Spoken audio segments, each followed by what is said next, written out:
Hello and welcome to the AVForums podcast for the 19th of February 2018. And joining me on this edition, assistant editor Steve Withers. To Manchester United. And audio reviewer Ed Selley. You can laugh, but if Western civilization is finished, I'm going to save at least one little piece of it. And welcome back to the podcast. Well, this week we were missing the marks yet again.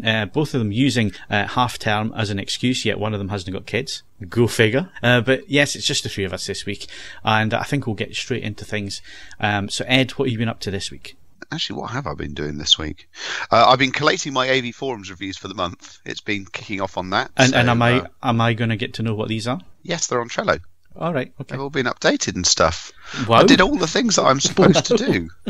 You know, all the way down to putting the due date in as the end of the month at 23:59 because it cheats me out of 12 hours, the system, and I think that's very unfair. But yeah, I have written a piece which I need to find some suitable images for about is CD dead? Just how dead is it? We've got a brand new dinky little integrated amplifier from NAD, and that will be the first UK review anywhere. And I'm taking a look at Qobuzz's all singing, all dancing Sublime Plus streaming service, which is a great review because it doesn't require me to have any more boxes in my house, and I like things like that a lot at the moment. But that's actually already throwing up some interesting contrasts to Tidal. Let's leave it at that. So yeah, I'm doing things like that. My wife has inexplicably bought a PlayStation 4. Interesting. And a VR hat. Oh, excellent. I approve. Well, good for her. As I say, I'm utterly nonplussed by it. I tried playing Grand Theft Auto 5 for 15 minutes last night, and it was just, you know, I'm glad it wasn't recorded because it was just a sad old man. I was my dad. It's like there are 8 million separate controls to perform on the pad, of which I can do perhaps 3 or remember 3 at any given time. And it's like, yeah, okay, well, that was particularly unedifying. And yeah, I've largely just left it as it is. But she seems happy. So yeah, that's all good. And I'm considerably less sick than I was last week, so there's that as well. Well, I was just going to ask how you're getting on with that. Oh no, I'm doing fine. Still, I guess, a little husky, but no, I feel all right myself. I'm even going down to that London tomorrow, so I'll come back with some horrible illness from there. And what about the ankle? How's that doing? Yeah, we're getting there. I've been kicked off the NHS physio program because I had the audacity to cancel an appointment on the same day, you know, which apparently is a hanging offence. But I'm continuing to do my exercises. I won't be doing the London Marathon this year, but we're getting there. It's we're making stately progress. I mean, it held up all right over the walking in CES. So in terms of just, you know, thumping around, it's fine. I'm just making sure that I can put some of the exercises in to try and avoid it happening again. And then obviously we've been sort of keeping up to speed with your Cake Club stuff. I mean, you know, there's definite evidence of cookery. I'm not sure about this ultra lean bacon. That looks a bit sad, I won't lie. Right. Well, well, basically, it's just bacon medallions. So you're taking all the visible fat off. It still tastes like bacon. It's just you're not having. I know that the nice bit is the fatty bit, but that's also the fattening bit. So in Fat Club, you're not allowed to have that kind of thing. You got to cut all the visible fat off. But it doesn't mean that you can't have really nice food. I mean, I had a rump steak with all the fat removed the other night with a bit of swede mash and some sautéed mushrooms. And fantastic, and I can have that, and none of that's sinnable, so it's all free food. And I lost 2.5 pounds last week, so it does work. And I haven't been doing my walking either because of the weather and so on. So, I mean, once I get cracking with the walking again, which is going to start today because it's a nice sunny day and it's 6 degrees, I'm hoping that kicks on as well. But yes, I've been buying new pans. Well, that's always a slippery slope. Yeah, you can never have too many of them, and B, there's always a nicer pan somewhere. Yeah, well, yeah. So I've got the what is it called, the granite non-stick stuff. So a couple of them, and a bacon pot pan type thing, so you can use it on the hob and you can also use it in the oven, and it's got a lid and all the rest, so you can do stuff like your pasta bakes and that kind of thing in it. And what else have I been buying? Loads of measuring stuff, so loads of proper measuring spoons, so when you do like a tablespoon, I've got a proper measuring spoon and that kind of thing now, and scales to weigh stuff food wise. What else have I got? Oh yeah, and I bought a soup maker. And I've been making now. Normally I would make soup in the pan and then just blend it. But what I found with the soup maker is it's ideally 2 portion sizes in terms of what you can fit in there. So that's ideal. So you're not putting stuff in the freezer and forgetting about it, and then finding it 6 months later. It's like you can have one day and then one the next or the day after type of thing. So in terms of one person, that's ideal for me. And you basically just put all your ingredients in, put your seasoning in, switch it on, and leave it for 20 minutes, and out comes some really nice soup at the end of it, and it works. So quite happy with that. Oh, you see, I because I'm able to cook for more than one, I just do it pan and blend it. It never goes into the freezer. I've always done that, but then I'd have to put loads in the freezer, you know what I mean? So this way it's more economical for me, and it's more efficient for me. And I've got to say, it actually works. I was a bit dubious about how these things would work, but it blends it all nicely, and you can have it thick, or you can have it really blended to an absolute pulp as well, and you can make smoothies in it as well. Not that I'd ever had smoothies, but I'd rinse it out first. But yeah.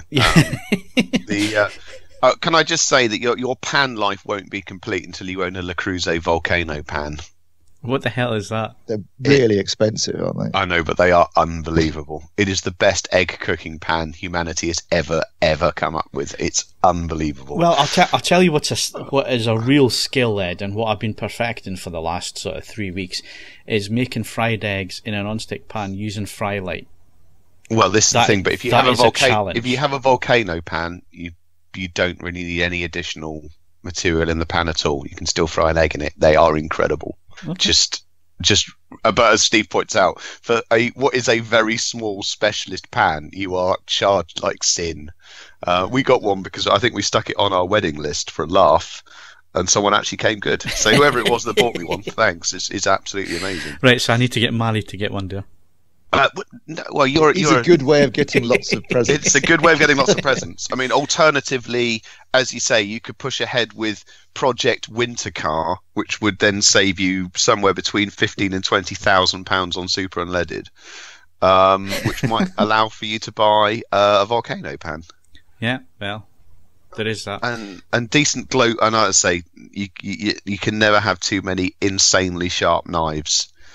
That's another thing. That's another thing I have been learning these last couple of weeks. So yes, I'm looking for a nice, cheap but sharp knife set. Well, I use global ones, but that's because I'm a sucker for the design. And I've got the large pointed, small pointed, and then the vegetable cleaver, and that's enough to get most things done nicely. You don't need their bread knife. Their bread knife does absolutely everything that a bread knife should, but it costs about 15 times as much as a bread knife. I mean, I keep saying this is more about me changing my lifestyle rather than losing the weight. Because if you change the lifestyle side of things, then the weight loss will come with it. You know what I mean? It's part and parcel of that. But I found myself buying a new set of scales this week, right? New set of digital scales that come with an app. So you just stand on the scales and it automatically updates everything on the app. So it tells you what your body fat is and your BMI and BMR and all that kind of thing, and your weight, obviously.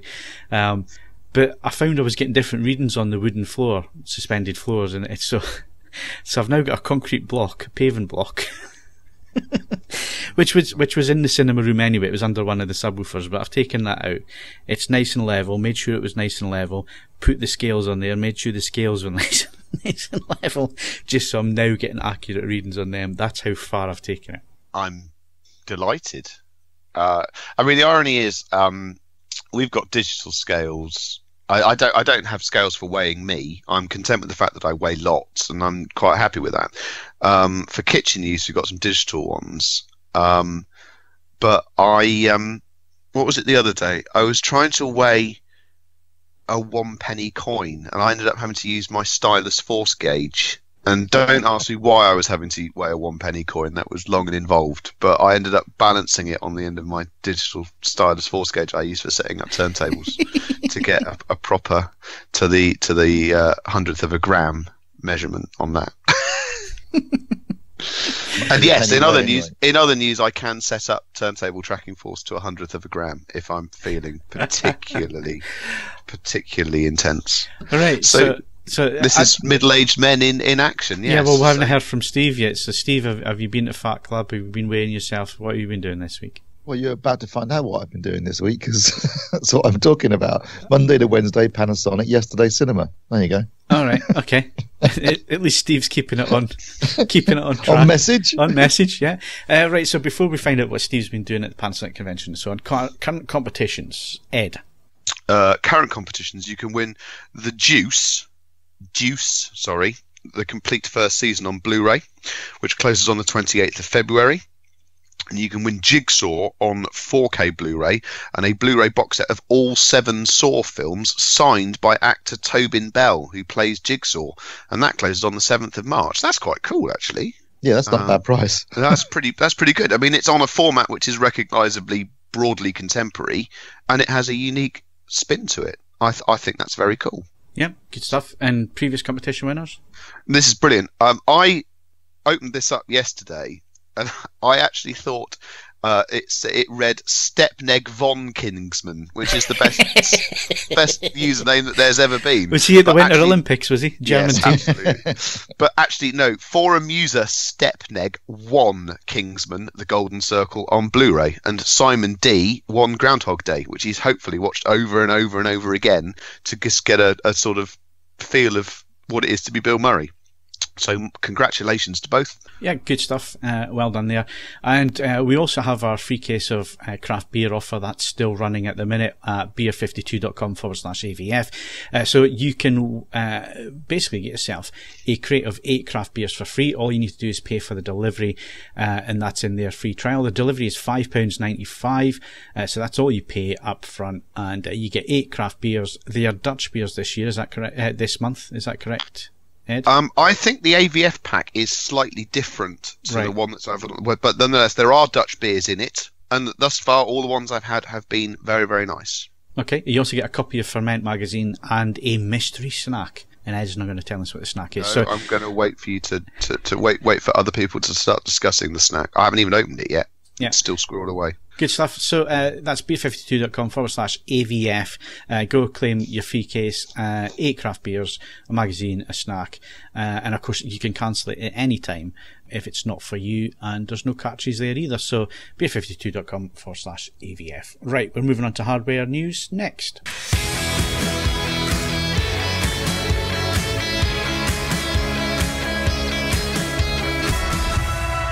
Okay, so hardware news, and like Steve said, he's been away at the Panasonic European Convention this week. I'm really disappointed I didn't get to go. I've been to every single one since they first started, all the way back in Valencia. That was a long, long time ago. And this is the first one I've missed. And basically I've missed it because it was in Mallorca, wasn't it, Steve? And getting flights from Newcastle, direct flights, or even flights into Gatwick to then get a flight on again because it's off season, there was just no way I was going to get there. So unfortunately it's the first one I've missed. So did I miss much? You did, actually. It was a good one, because the last 4 have all been in Frankfurt, and everyone was saying, oh, a bit bored of going to Frankfurt every year. So they changed the venue to Mallorca. I was going to say sunny Mallorca, but the day we arrived, it was absolutely pouring down. But the following day, the Tuesday, which was the main day of the event, the convention, that was actually a really nice day. It was a bit windy, but the sun was out, blue skies. It was very pleasant. Hotel was lovely. It was a big event because it's not just their European convention, it's also Panasonic's 100th anniversary. So they were formed in 1918 by Konosuke Matsushita, who in their first product, and their European CEO was showing me this, and there'll be a video of it later. It was a dual plug, basically. You screwed it into a light socket, and there was another socket for a light bulb, but a second socket for something like your iron or another electrical product, which doesn't sound, amazing now, but back then was like, was a really revolutionary product, and that's what they started making. Because in Japan, all the houses had lights wired in electricity, but there was no wall sockets. That was the thing. So when they first got electricity into their homes, fascinating story. I had that when I went round the museum in Osaka, and obviously it had everything from just what you've seen on display, but obviously in a museum setting, and fascinating story, and some of the quotes from him as well. He's got an interesting philosophy. Because he set it up in 1918, he was still a very young man, only in his early 20s, but he had an idea. And obviously the company started doing well. And then in 1929, of course, there was the Great Depression. And whilst other companies were laying off people left, right, and centre, he didn't sack a single person. He kept all of his employees on, even though it was the great cost of the company. But he had a philosophy, and it is their logo now, but he wanted to make a better life. And he felt like, if you stick with your employees, they'll stick with you, which is clearly what happened. So they got through the Great Depression. Obviously, they had to get through the Second World War. He had to completely rebuild the company in the 1940s, early 50s. But he built it up into one of the biggest conglomerates on the world by the 60s and 70s. And who doesn't know Panasonic Globe? I know for years I used to get slightly confused because they still called it Mashita back in Japan. There's also National as well, which was another brand they had. Although now obviously they use Panasonic. National did come to the UK for certain brands, certain products. So I remember like their Walkman, it wasn't Panasonic, it was National and that kind of thing. So we used to see National in the UK on certain products, certain niche products and that kind of thing. The other interesting thing was that his brother-in-law set up Sanyo. Who actually worked for him and then set up Sanyo. And they ended up buying Sanyo. And then they ended up buying Sanyo again. So it kind of went full circle. Yeah. It's really interesting when you see the history of it. But what was very interesting was the whole philosophy that goes with it, which I think is still adhered to this day. And interesting man, really interesting man. And they obviously branded everything globally now as Panasonic about 10 years ago, but Mashita is still the holding company behind it all. They had a nice big ceremony with a film about the guy, and also had a sake ceremony where they broke open the barrels and everyone had a glass of sake afterwards and that sort of stuff. And then we had a gala dinner. Which pretty much part of the course. You've been to a few of these, Phil. There's always lots of tables, and because they had hundreds and hundreds of people there, journalists from all over Europe, plus all the dealers, and loads of people from Panasonic as well. Had a band, of course, live band playing, and you could probably guess the meal, Phil, because it's almost always exactly the same, which is like a soup, a sort of soup starter, steak or beef, and then a pudding of cheesecake or something like that. Yeah. Bang on. But it was great. It was really good fun. And obviously, it was slightly unusual this year because they'd already announced their OLED lineup in LA just before CES. So really the big announcement in terms of, although they did have a surprise up the sleeve, which I'll come back to in a second, but the big announcement was obviously going to be their LCD lineup, which they did. Basically there's four new models coming to the UK in terms of LCD this year. You've got the entry level. This is the Ultra HD. There are going to be some Full HD panels, TVs as well, small screen sizes that will support HDR at 2K. So if you're sort of watching some streaming services or playing games in HDR, you can still do that on your Full HD TV. It's something that Sony also do on their TVs. But in terms of the Ultra HD lineup, the entry level 4K TV is the FX600. Which is used now. They all use IPS panels this year, and judging by the screen sizes that they're talking about and the technology they're talking about behind the panels, I'm pretty sure these are coming from LG. They got the FX600, which is going to be in screen sizes, I think, from 43 to 65, so a fairly decent range of screen sizes.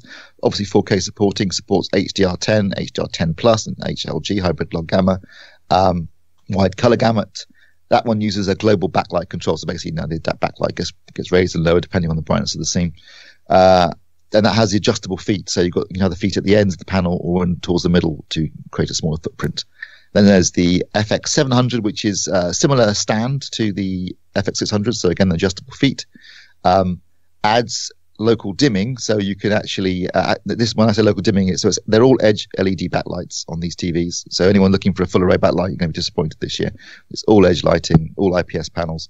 But they do have controllable zones and also processing as well, which creates the effect of having more zones than you actually do. And I have to say, I did see a demo of this. They were showing the Local Dimming Pro against last year's version of it, and it's quite effective actually. I mean, in terms of reducing blooming and creating a more gradations and better contrast performance, it was actually quite impressive. So that's in all the TVs from the FX700 up. The FX750, which is the flagship model, has the Local Dimming Pro, but the other two have local dimming. So it's got that feature in it. It's obviously got the My Home Screen 3.0. It's got the HDR support, and they're doing HDR10 Plus across the entire range from the 600 up. That looked quite nice too. And then when we move on to the sort of the higher end range, so you've got the FX740. This is a retail exclusive. I think it's going to be exclusive to Curry's PC World. That uses a nice, sort of more traditional stand, similar stand to the one that you see on the OLEDs. So smaller footprint, sort of brushed metal effect. It's got they call their art and design all glass construction. obviously, I did actually talk to the person that was responsible for the design. I did ask them how long they spent looking at the E7, because it's basically very similar glass-backed panel, very thin. So they've gone for, obviously with edge LED lighting, they've gone for very thin panels, trying to look as much like an OLED really, because the marketing research they're getting back is people are really impressed with the thinness of OLEDs, but they don't want to necessarily pay for it. So their LCD lineup is very much aimed at the mid-range. People looking for sort of high-end LCD televisions. I don't think they're going to find many this year, perhaps maybe Samsung for obvious reasons. Most of the manufacturers are treating OLED as their flagship premium product. So if you're an enthusiast and you're looking for deep blacks and contrast performance and all those sort of things, that's OLED.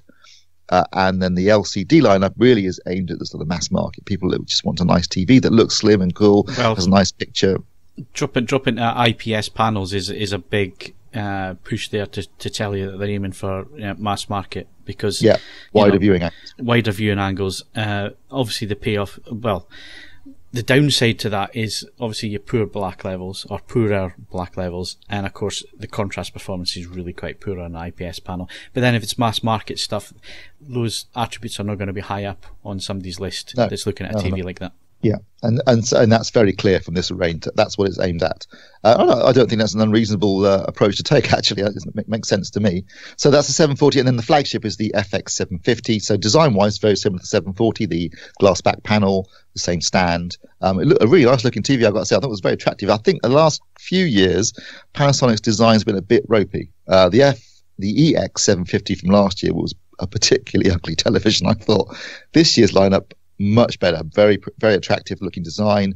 You can see it from all angles and it looks nice, and it's got the cable management at the back. I think they've really stepped up the game in terms of design. Yes, it may well be influenced by LG, but it still looks really pretty. So nice looking TV. The FX750's got 100 hertz 10-bit panel. It's got the local dimming Pro. It's got HDR10 Plus, of course, HLG, HDR10, wide color gamut. It's got all the bells and whistles. It's their sort of statement LCD TV, and I think if they price it well, this TV could really sell well. I think it could be really popular because it certainly looked great. Nice picture quality. I think the features in it are quite good. Obviously, we haven't tested it properly yet. It's not that bright. Probably about 600 nits. But that's where HDR10 Plus comes in handy, because it can help TVs at a limited brightness. But I think it could do well. I mean, the obvious competition people would probably say would be the Sony XF90, but that depends on how that's priced. That I think might price nearer to OLED, because it's obviously a full array local dimming backlight. But we'll see when pricing. Pricing, unfortunately, wasn't announced yet. No one's announcing their pricing yet. Apparently, the reason is because of the World Cup. They're all trying to jockey each other's positions to try and get their pricing sorted out in time for that, rather than jump the gun and then find out that they priced too high and have to drop everything. When everybody else's pricing comes out. So I think everyone's trying to sort of work out what everybody else's pricing first before they commit. But availability, we're looking at April and May for all these TVs. So I think it's an interesting lineup, and I like particularly the FX750. I thought that looked great. I thought that could be a really strong TV for them in the mid-range market. And the other thing they announced, the sort of other surprise, because they had announced their Ultra HD Blu-ray players along with the OLED TVs in LA, but they had a surprise up their sleeves because they announced the UB9000, which is clearly aimed at combating Oppo. It's got the sort of solid metal construction. It's got audiophile components, including balanced XLR outputs at the rear, plus 7.1 analog outputs. It's THX certified. It supports Dolby Vision and HDR10 Plus. They didn't specify it precisely. They kept referring to it as a universal player, which suggests it also does SACD and DVD audio, although that wasn't listed in the specs, so I'm not 100% sure on that at the moment. But it looked really nice. It's also got some quite cool features in there. One thing that we've asked for, I mentioned the Panasonic last year, like can you do a feature where you strip out the HDR like Oppo does, and they have added that now, so you can select either HDR Rec 2020 or SDR Rec 2020, which can be a really handy feature, particularly with things like projectors or older 4K TVs that don't support HDR. So that's quite a nice feature they've added in, and that feature will actually be on the 9000 and the 820 they've already announced, and the 420 that they've already announced. And pricing wise, they're obviously trying to price it between the Oppo 203 and 205, so they're looking at about £1,000, just under £1,000, and availability is probably going to be in the autumn. But I've got to say that player looked very cool. I was quite impressed with that, and it's an interesting addition to their lineup. Although, with it being a Panasonic player, wait 6 months, it'll be 400 quid. Yeah, hopefully. Well, that's what happened. Yeah, that's what happened with the 900. It started quite high, and eventually it came down quite quick. I mean, it's nice to see them building a decent quality, full size player with proper materials and all the rest of it. That's great. It's nice to see that, but £1,000 is just too much, especially when you get no real, in terms of video, no real performance upshift from the rest of the Panasonic range. So really what you're paying for is the DACs, is the audio side and the analog audio side. And how many people nowadays use analog audio? Very few. I'm assuming that's everything from Panasonic. Yeah, that's it. That's everything they announced that we didn't know before. Good show, basically. I felt like they got a bit of swagger back, which is nice to see with Panasonic. Excellent, good stuff. And it also looks like they've been working really quite closely with LG as well, which is something that we got the at CES we kind of thought that, and then this is kind of compounded a little bit more that we do think that they're working, which is good. If you've got manufacturers working closely together to develop products like that, then it can only be for the better product at the end of the day, which is consumers. That's what you want. Let's move on to Denon. Denon are launching a new flagship. It's the first time we've seen a proper flagship AV receiver for a long time. AV amplifier. It's an AV amplifier. They want to call it a receiver though, but it's an AV amplifier. It has no. The definition of a receiver is built-in tuner. Yes, it hasn't got a built-in tuner, but obviously, who uses those anymore? You can still access radio via the internet. So, really, you've been reading their spiel, haven't you? You've been reading their spiel. So anyway, like I say, I think the last sort of major flagship AVR that we saw was, or AV amplifier, was the Susano from Pioneer. We haven't seen anything on this scale since then, so it's kind of nice to see. And obviously, there's a big price tag to go with this, but the X8500, it had me sitting up taking note and wanting to know more about it. Yeah, I mean, we knew this was coming because they did mention, they wouldn't say anything other than there was a 13-channel AVR coming, which they mentioned at their event last year, which would have been towards the end of May last year. They said it was coming, but in the new year. But here it is, the X8500 with 13 built-in channels, and not just 13 built-in channels, it can do 13 channels of processing too. So you can run Atmos, for example, with 9.2.4 channels, or you can do a full Auro setup with, the 7 channels at floor level, and then or ear level, should I say, and then additional 5 channels at height level, and the Voice of God channel directly above you.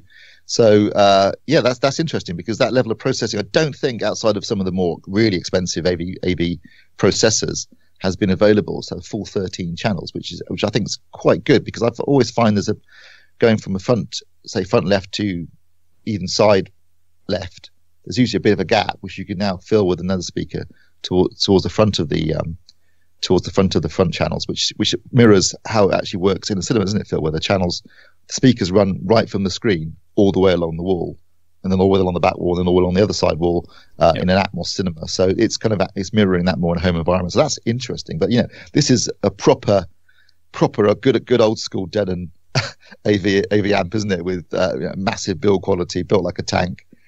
So I'm really pleased to see this, because I've always been a bit of a fan of. I used to have one of their older AVRs years ago, like big old school tanks that took 2 people to lift. And it's nice to see them come back with something that's, in this market where there's a bit of a move away from, multi-channel and big old school AVRs and that sort of stuff, to see a manufacturer come back with something that's, quite old-fashioned in some respects is actually really pleasing for an enthusiast like us. Yeah, it does make you wonder whether they might even do just a processor version with the amp stages taken out as well. That'd be nice to see if they really want to get sticking. There definitely will be a Marantz 13-channel processor. Right. So yes, I'm not sure about Denon, but so the Denon will do the amplified one, and the Marantz will do the processor and power amp. Yeah, makes sense. And in terms of features, it's got everything you could possibly think of. So obviously Atmos and DTSX and Auro 3D in terms of surround formats, but also, you've got your HDMIs, fully spec'd, the 2.0, but they do everything. Vision, Dolby Vision, HLG.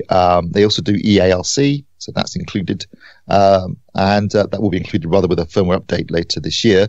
But yeah, I was struggling to think of any feature it didn't have, and I've got to say that is something that Denon have been doing for a few years now. They've been delivering AVRs absolutely feature packed, but also surprisingly easy to set up despite all the features. Well designed back panel in terms of layout of everything. Well designed remote controls, really nice user interface.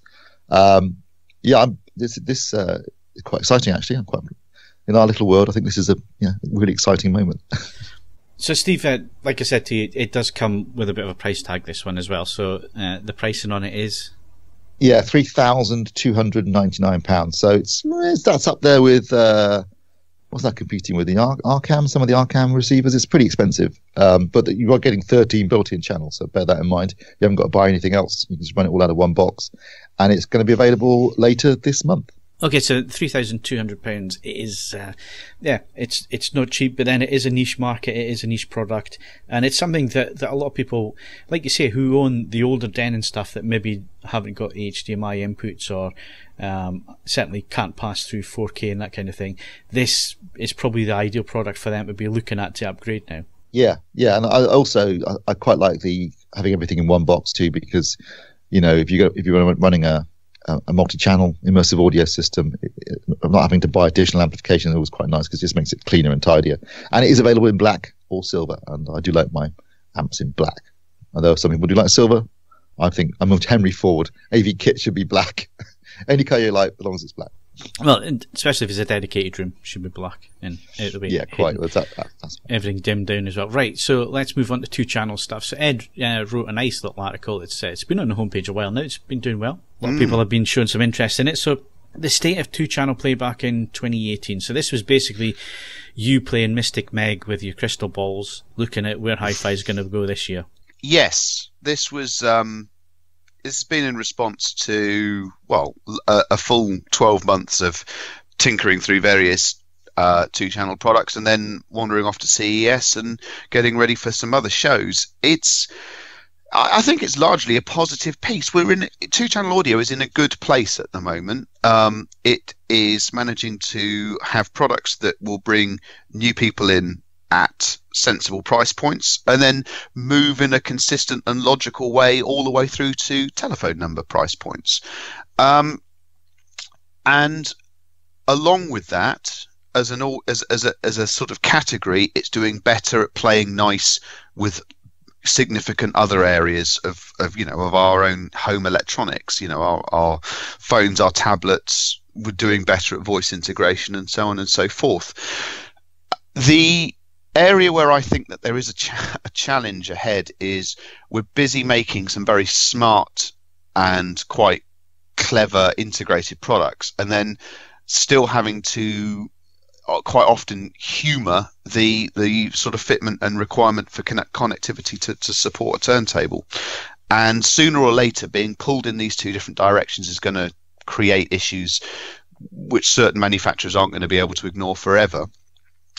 But I think what is probably heartening is that there are enough manufacturers and currently enough of a market for companies to be able to make a decision as to how they handle that, and perhaps just could continue with a subset of specific products for, if you like, more classic users. But what I like is that a large number of companies are actually now just building products which are designed specifically to deal with audio as it exists in 2018. I mean, the header photo is the Chord Hugo 2, which I think is an absolutely perfect example of that. It will act as a building block of a very modern system in a way that a single use component from even sort of 5-6 years ago wouldn't be able to do. And that, you could take it towards a high-end headphone system. It can be used as a preamp. It can be used as a straight line level DAC. Without going into too much detail, it's going to gain some extra bits in it this year to make it do more things as well. So, things like that I find very encouraging. When I compare it to how the multi-channel market sits at the moment, I mean, the excitement that you guys have just been demonstrating over a single high-end AV receiver sort of making a breaking cover, if you like, it says that it's a demonstration of the sort of strain that's under at the moment, as there's people not necessarily wanting to commit large sums of money because of the ongoing technological flux and things like that. 2-channel has far less of that. It's done better at solving its technological flux, and at the moment I think we're in a bit of a purple patch, and that's essentially what the piece goes on to say in more words. It's interesting that you raised that point, because it was one that I've raised in my review of the Yamaha, and that is that on the AV side, there seems, for some reason, we've gotten into this way of doing things where everything has to be updated on a yearly basis.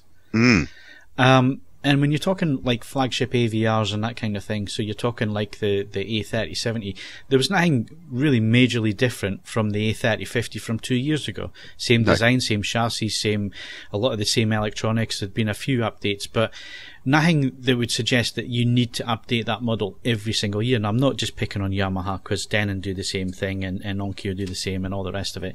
They release new models every year. There's no need for it.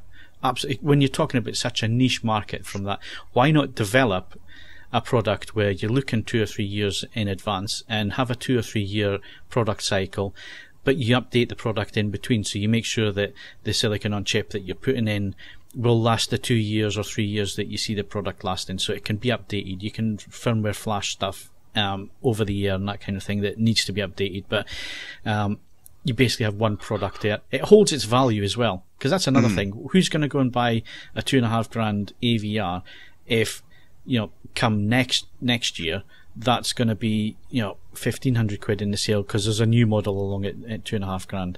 It really doesn't make any sense to me why they're doing that in that sector of the market anyway. Whereas Hi-Fi seem to have figured that out, and manufacturers thinking, well, this product has a 5-year lifespan, and we're going to support it for the 5 years. Yes, and it pays dividends. And then in the case of specialist items, even more specialist than mainstream integrated amps and so on and so forth, you go, oh, it's expensive to have an extra SKU of, say, a phono stage or things like that. But it's like, well, once you've built it, the requirements, the specifications of a moving magnet phono stage haven't changed in 30 years. So once it's in production, even if you had to update the casework every 10 years, it's in and it's on and it's rolling, and it allows for a far greater number of players in the game, and for a much wider spread of components, because, as you say, they don't have to wipe their own faces in 12 months. They have much longer to do it. The counter, and if someone's listening to this who actually builds AV receivers, the counter is, if you build in upgradability, you have to there has to be a way of getting the software on. There has to be the software to actually allow for the to allow to be updated, and there has to be some understanding of what's coming next. And even very large manufacturers, if you're designing an AV receiver and you're thinking, well, let's try and make the HDMI system upgradable, so you just build in as much bandwidth as you can into the actual switching set, and then you build in the ability, whether it's by EEPROM or whatever, to actually boot the software. You then may completely run into the people releasing the new standard saying, well, actually, we don't want you to do that. You can't update the software that way. So all the efforts that you've gone to, you still have a product which is being hamstrung by rules outside your control. And it must seem perfectly logical if you are the people gatekeeping the standards, but it is penalizing people trying to make high-end equipment, because they cannot, they run huge risks offering a sniff of future-proofing, because it's perfectly possible that what they have worked extremely hard to achieve will not be made available to them. Yeah, and that's suicidal. But equally, it's a numbers game, and they aren't looking at the high end. They're looking at the hundreds of thousands of components going out via standard box shifting retail. So it's high-end AV is under a very specific set of pressures at the moment, some of which are the manufacturer's own doing, and some of which I think are beyond their control. But you only need to compare and contrast how the two categories are going to see that it is a problem for it. Yeah, well, there are some very clever manufacturers out there who are doing things slightly differently, and it's interesting to see that as well, because I had a Lingdorf product in probably a year ago now, maybe a little bit longer than that, which was a modular design, Ed. So you basically you bought the standard model, and then you could add different boards for different components. So you could update the HDMI boards to HDMI 2.0 by just taking the old boards out and putting the new board in. Yes. So there are ways that you can approach a product to do that, and that's the most sensible way of doing it. You're absolutely right. There are tooling costs in, but again, if you get out of the habit of believing that everything needs to look different every 12 months, then it is the most logical way of doing it. And given that we seem to have committed to HDMI sockets being that basic shape and size, and provided that you engineer in a little bit of wiggle room in terms of the board space behind the module thing, there's no reason at all why that couldn't be used very successfully for AV receivers. But equally, it's ringing it in the back of my head that people have tried this. I think NAD's tried it with their module concept, and for whatever reason, the market still sort of headbutts the concept that things need to be changed every year, so then people still don't go for it, and their additional costs make their product more expensive. So again, it needs a bit of a psychological change on the part of the people buying it as well. Yeah, and again, it points to the strain and the stress that's on these manufacturers as well to make money with these products, because, like I say, I mean, the Yamaha receivers, they haven't changed their chassis design in at least 3 or 4 years. The 3070 looks the same as the 3040. Yeah, you have Sony's SXRD 4K projectors. They all have the same chassis. JVC have been running the same chassis on their projectors for 6 or 7 years now. So the only things that tend to change are TVs. Everything else looks the same as it did 3 or 4 years ago. Which, it just points to manufacturers have to stick to certain things and can only make slight updates for the models because of the strain of the market, because there isn't the margin in it, I would imagine. It's a tough one to call, but yeah, there's. I mean, the one piece of advice I've we've uttered at many points. If you are genuinely looking to build a high-end AV system, get the speakers in place that you are going to be happy with for 10 years, because they'll give you 10 years easily. And then if you've got the space and the means to do so, split your processing and your amplification, because again, your amplification can be geared to give you 10 years, with you possibly needing to add channels in extremis, which can be done relatively simply if you've split them. And then you can reduce your costs of update, because you're only ever changing your processing end and your picture source end and so on and so forth. That is your best way to stop hemorrhaging as much money. I mean, I know I'm saying this on the back of us just talking about a newly released one box AV receiver, but Selley. If you can break down the number of boxes it's done in, that will help you at the very least avoid having to chop and change everything. Yeah, it's good advice, and it's probably the sprinklings of another article they read of how to build a system and the best way around about building the systems. It's something that people should think about. I mean, I'm thinking about my system. The speakers very rarely change. I'm not one to go and change my speakers over and over again. Once I'm happy with something, I tend to stick with them. It's other components that tend to be in line to be updated in any way. But anyway, we've done this one to death for today. If you've got any suggestions or comments on what we've discussed here, then obviously shove your comments in the comment section in the forums, podcast forum. And that's it for Hardware News. We'll be back in a sec with movie news and our reviews.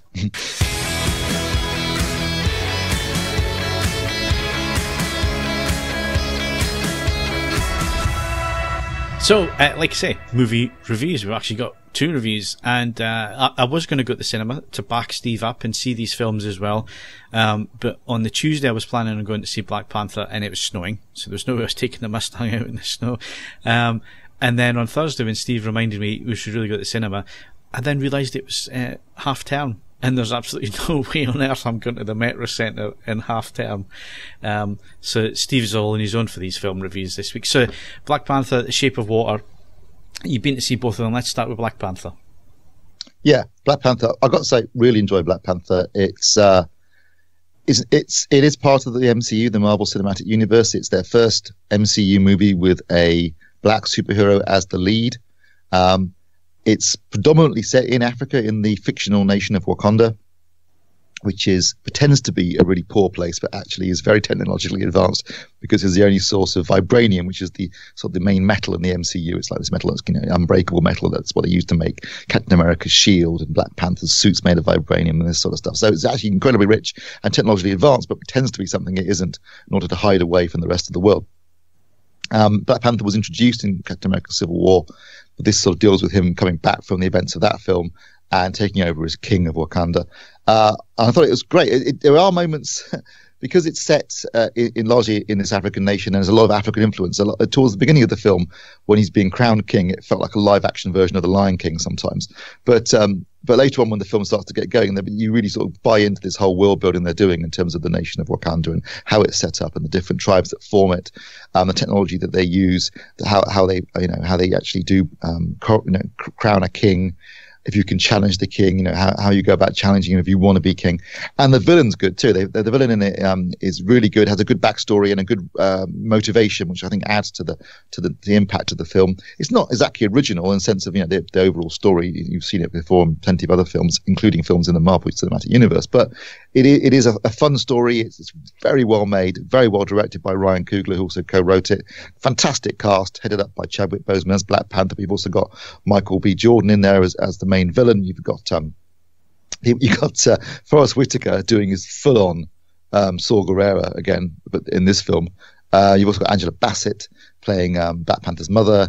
You've got Lupita Nyong'o, I think that's how it's pronounced, who was previously playing Maz Kanata and was also in 12 Years a Slave.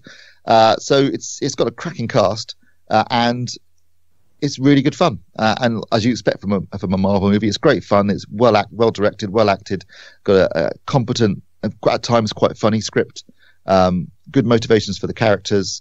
It doesn't descend totally into a big CGI fest at the end, although it does a bit to a certain extent. And overall, I really enjoyed it. I give it a good solid 8 out of 10.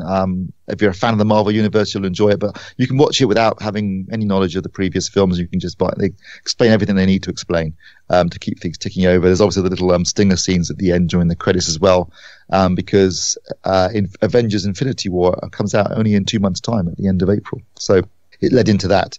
And I thought it was great. Really enjoyed it. And as I say, it's competently made, entertaining, with a great cast. I'm overwhelmed. Sorry. So presumably that's it until we get this much vaunted Infinity War thing with a billion-ty characters floating around, which provided that we've invested in 18 films worth of backstory, we have no difficulty placing them, their context, their relationships to one another, and we're all good to go. Yeah, it's going to be interesting to see how they balance so many characters in a single film, and make a film that you can watch without having seen the previous. Without having to have like a written crib sheet and a relationship tree. Yeah, I'd probably recommend seeing Black Panther because it looks like in the trailer for Infinity War that Wakanda plays a big part in it. So it might be worth going to see Black Panther before you go and see. If you're planning on seeing Infinity War in 2 months' time, check out Black Panther first. Okay, it would require me to go to the cinema twice in short order, but yeah, that the fact I'm well behind every other part of it. Is this a good standalone movie? Yeah, it is, actually. It does work as a standalone movie because it doesn't have much. I mean, there are a couple of characters that pop up, but it's basically all new characters, and the story is very much about Wakanda and the Black Panther and the whole secession and his father's relationship with his father and his brother. So it's a very self-contained story. You don't have to have seen any of the other Marvel movies to enjoy this. And like I say, Ryan Coogler is a great director, and the action scenes are really good. And it's got, like I said, a cracking cast who all deliver their A game. And it's something you can definitely go and see without having seen any of the Marvel movies. But I do think it's worth seeing it if you are planning on seeing Infinity War, because I think the events of this film will play a big part in the next one, the next Avengers movie.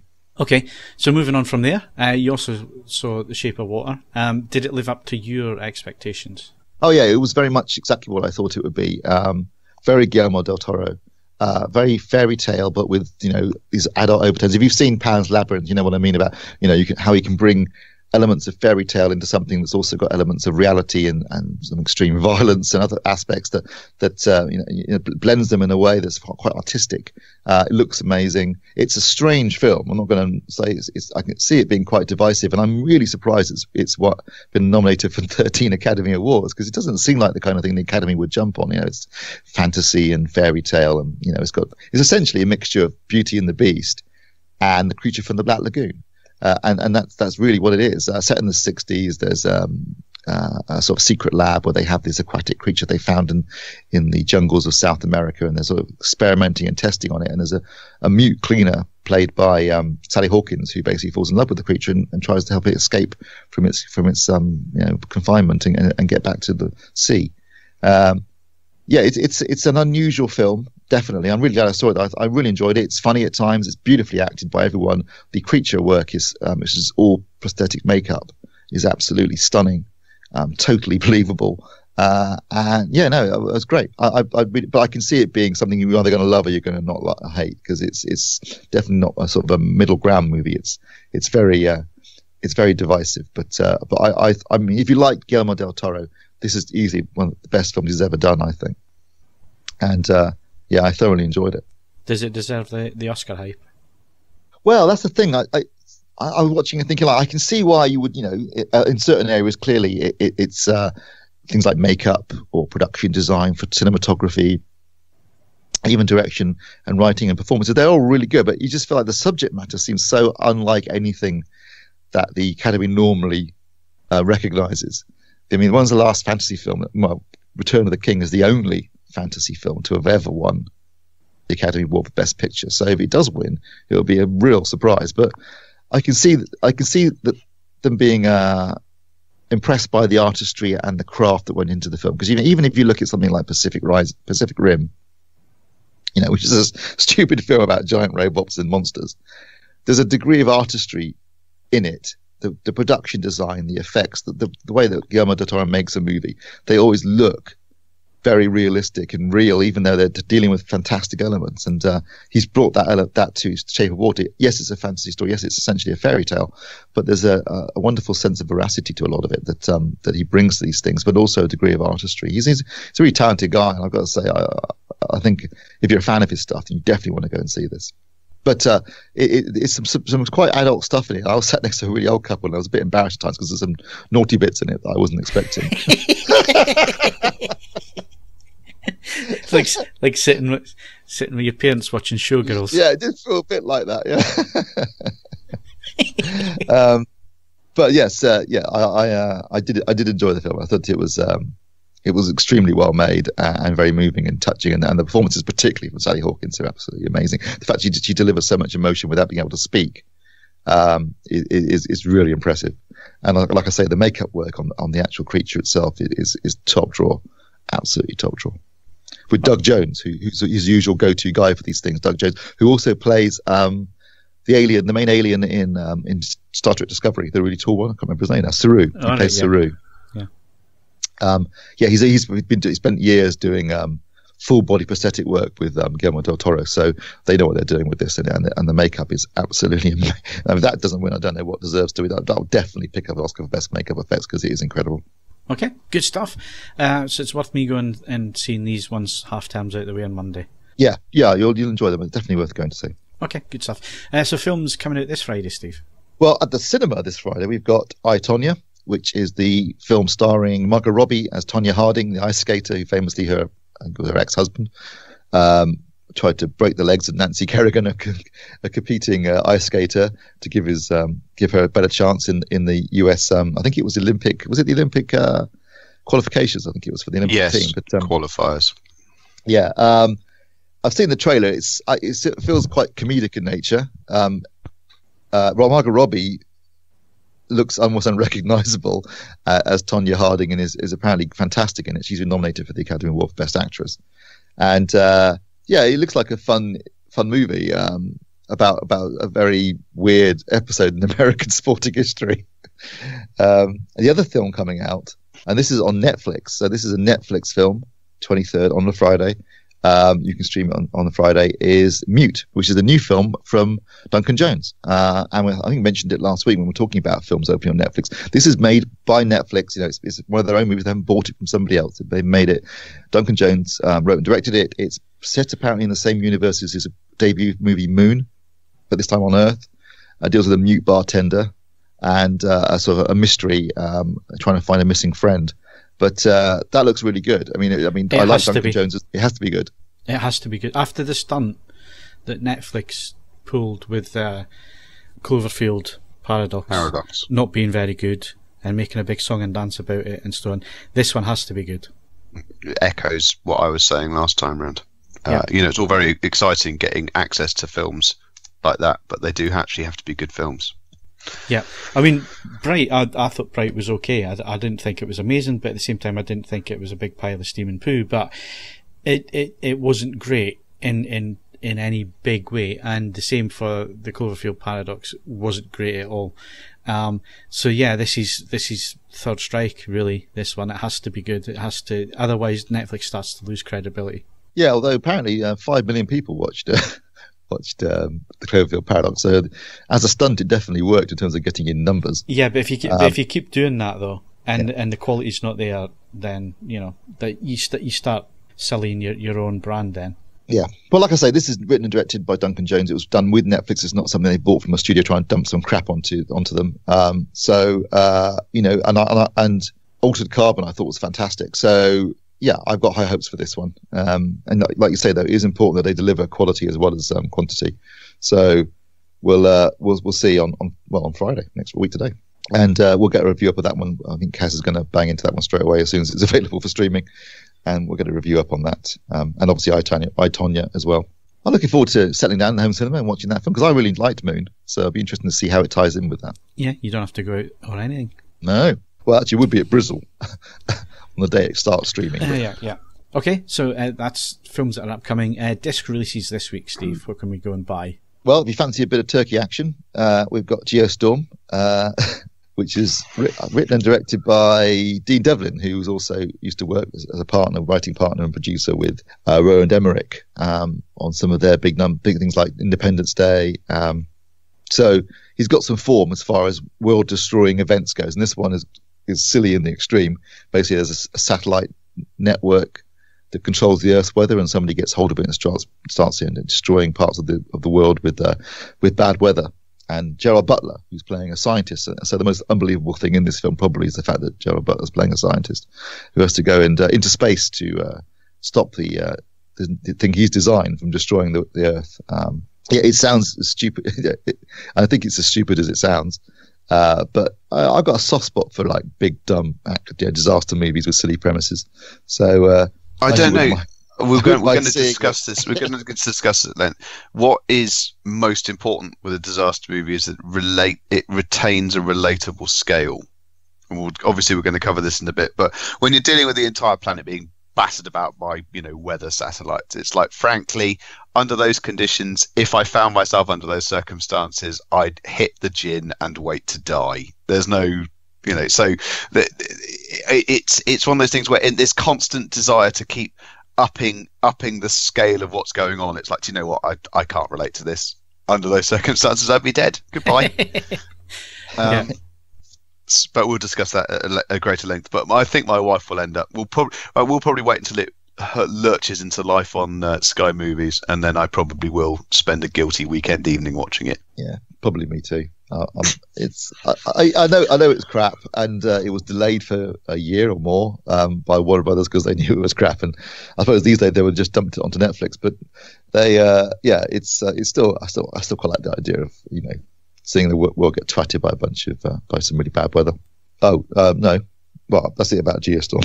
Yep. Also coming out, we've got the Snowman, which was nothing to do with the animation by Raymond Briggs. This is a murder mystery starring Michael Fassbender that looked great in the trailers, but I know from reading Kaz's review of the cinema release, was very disappointing in execution, unfortunately. So whilst that was originally something I wanted to see, I kind of lost interest since reading the review. Also coming out, a film I'd never heard of. It's a Western starring Kit Harington from Game of Thrones and also Guy Pearce and Dakota Fanning. It's called Brimstone, which Kaz seems very excited about, but he does like a Western. But I'd never even heard of it. Don't remember it getting a cinema release at all. So I have no idea what that's about, other than it's a Western. If you're interested in Westerns, that's one. It must be said, Kit Harington's track record outside of being Jon Snow is not great. He was okay in what was it, in Spooks. That's all right. Yeah, but then we've also got Pompeii. I like Pompeii. Oh, God. Jesus Christ. I thoroughly enjoyed Pompeii. Okay, right. We're done here. Yeah, can we move this along? That brings us nicely onto our next subject, actually. All right, so Geostorm's coming out on disc. What's our favourite disaster movies? I'm gonna go first, if I may. I'm gonna pick two. I'm assuming this is our best, our favourites. Yeah. So we can only pick one or two. First one, Armageddon. It's kind of a bit of Brucey, and it's just silly, but it's really well made. It's fun. It's of its time. And I went to see it at the cinema, and I thoroughly enjoyed it. And it's absolute tripe, but it's really good. And the other one, again, another 90s classic, is Twister. Absolutely love Twister. Don't know why. I think it's just one of those films that kind of resonated with me. Plus, it's got a great cast. You look back at it now, I mean, Philip Seymour Hoffman's in there, you know, and it had a really, really good cast. And the effects at the time were really quite entertaining and quite good. So yes, that's two from the 90s from me. I if you like, I have two. There's two very different takes on it. I stand by what I'd said earlier about there needing to be a relatable sense of scale to these things, but for both my wife and I, a guilty pleasure is watching The Day After Tomorrow on a cold winter afternoon when it's pissing down with rain. I don't know why. It's a terrible film. Objectively, by any measurement, it's a terrible film. But it just does most of the things that a disaster movie should do. Again, it sort of keeps a relatable sense of scale by making sure that it doesn't actually have that many characters in play at any one time.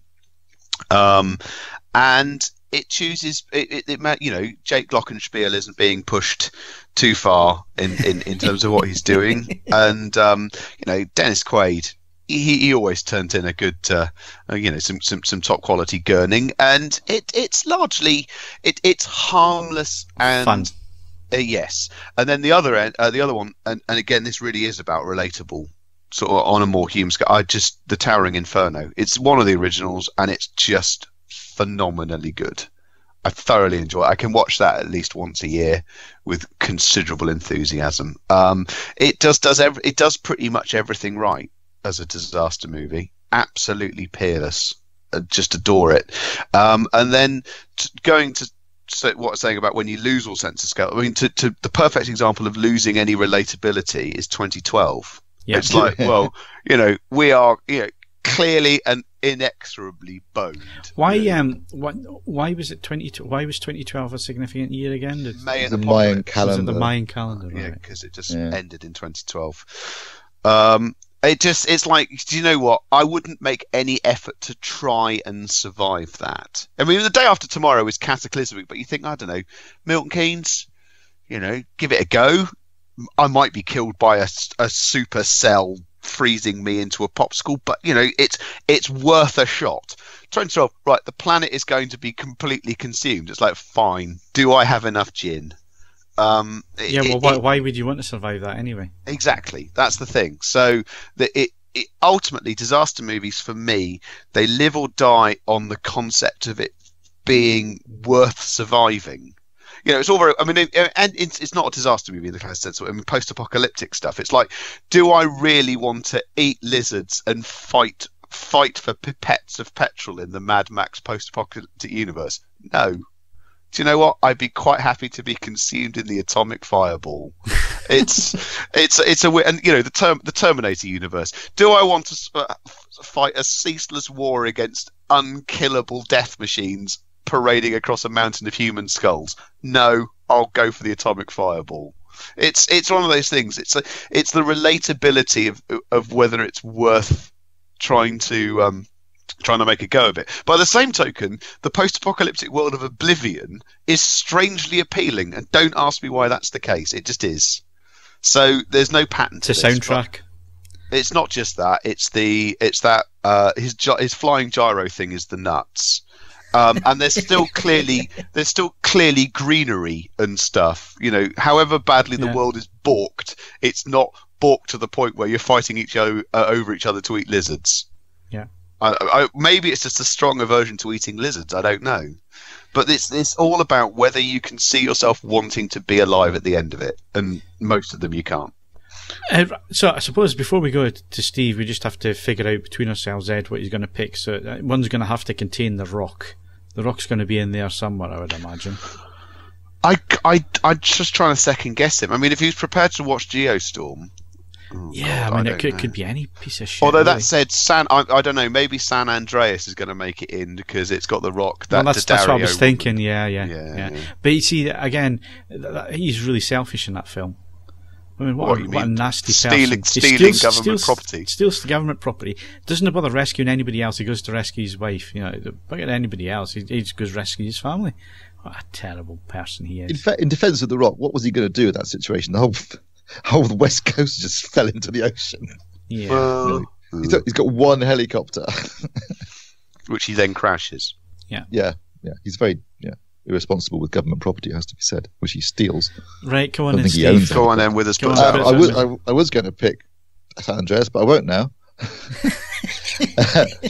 or for that matter, the other 70s classic during the classic disaster film period, Earthquake. But I will pick another 70s disaster classic. I love the Poseidon Adventure. I was just going to say, who doesn't want to see Gene Hackman playing a priest who's lost his faith, leading a ragtag group of survivors through an upside down ship? Come on, that's an absolute classic. And Irwin Allen, who also did the Towering Inferno, he was the king of the 70s disaster movies.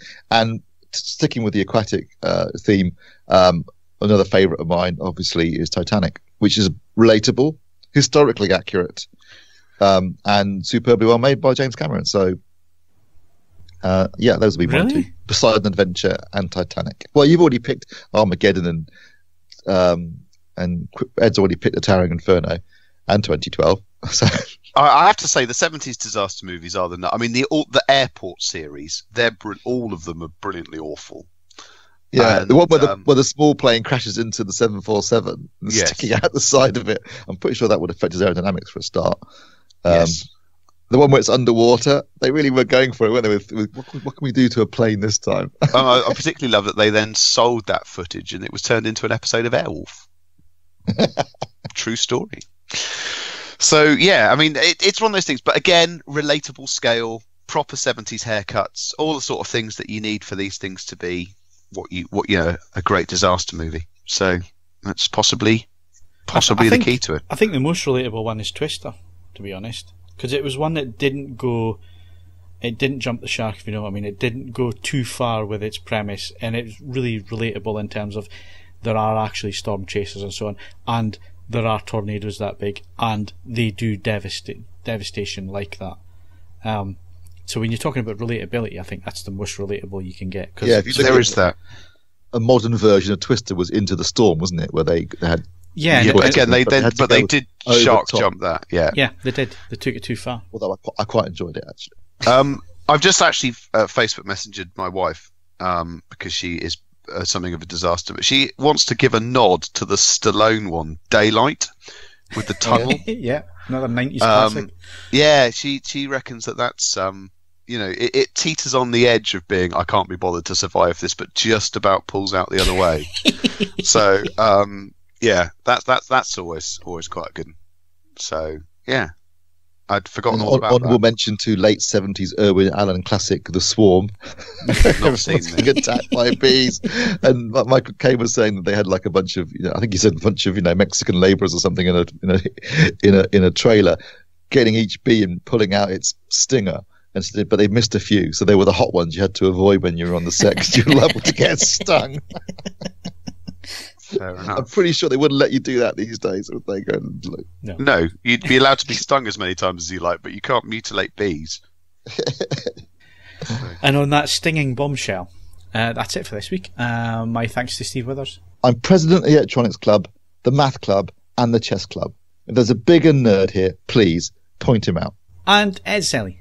It's the world's finest collection of stuffed animals. Don't forget, you can follow us on Twitter and Facebook, bookmark AVForums.com for latest reviews, news and video, and of course, leave us a 5-star rating on iTunes, but only if you enjoyed the show. I'm Phil Hinton. Thank you very much for listening, and we'll see you again next week.